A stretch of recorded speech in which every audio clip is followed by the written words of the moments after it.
Ahead is the biggest day of their lives.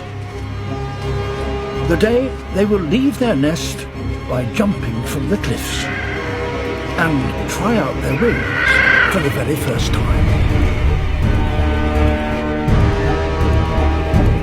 But making it to the ocean does not guarantee safety.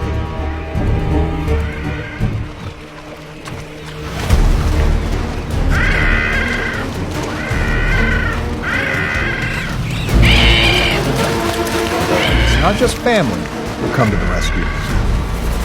Neighbors from high and low pile in too. Because no matter which ledge they're born on, they're all in it together.